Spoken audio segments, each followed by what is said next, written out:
Desolation Drive.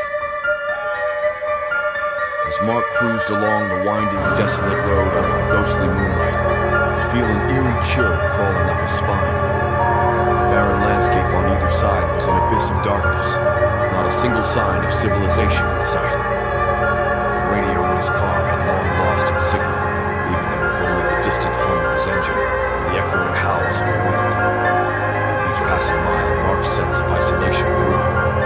He was heading towards a cabin he rented for a weekend getaway, far from the hustle and bustle of the city. And as he navigated the unlit road, a sense of unease washed over him. As the clock neared midnight, the car's headlights suddenly flickered, casting eerie shadows on the empty road. Mark's heart raced as he gripped the steering wheel. His phone displaying no service was utterly useless. The car's engine sputtered ominously and fell silent. Mark's panic intensified as he coasted to a stop on the desolate road. He tried to restart the engine, but the car remained dead. He felt trapped, miles away from any help on this deserted highway.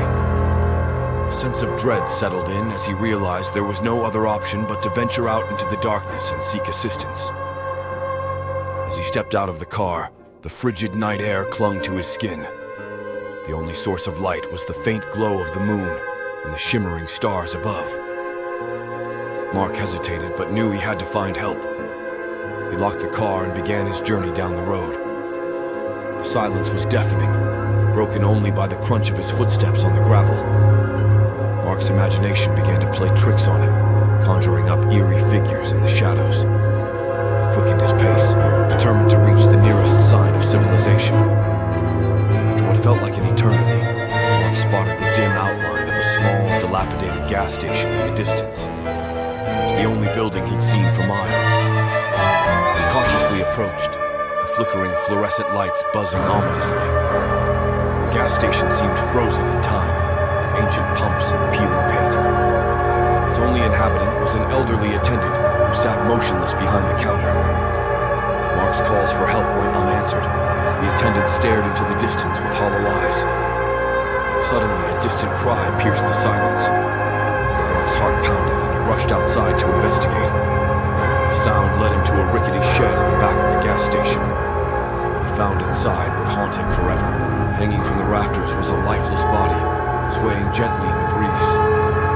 Mark's breath caught in his throat as he recognized the tattered remnants of clothing. It was the same outfit he was wearing. Panicking, he fled from the gas station, desperate to escape the horrors he had witnessed. He sprinted back to his car, praying that it would miraculously start. To his astonishment, the engine roared to life. He sped away from the gas station. As Mark drove on, he couldn't shake the feeling that he was being pursued by an unseen force. The road seemed to stretch endlessly, and he couldn't escape the feeling that he was driving in circles. Every turn led him back to the same gas station, the same lifeless attendant, the same swaying body. His mind was unraveling. He was haunted by the terrifying realization that he was trapped in a never-ending nightmare. The car's headlights flickered once more. Mark's sanity finally gave way to the all-encompassing darkness of the desolate road. That's the start of the horror story, which can continue to explore the nightmarish ordeal Mark faces on the desolate road, the malevolent force that seems determined to keep him there.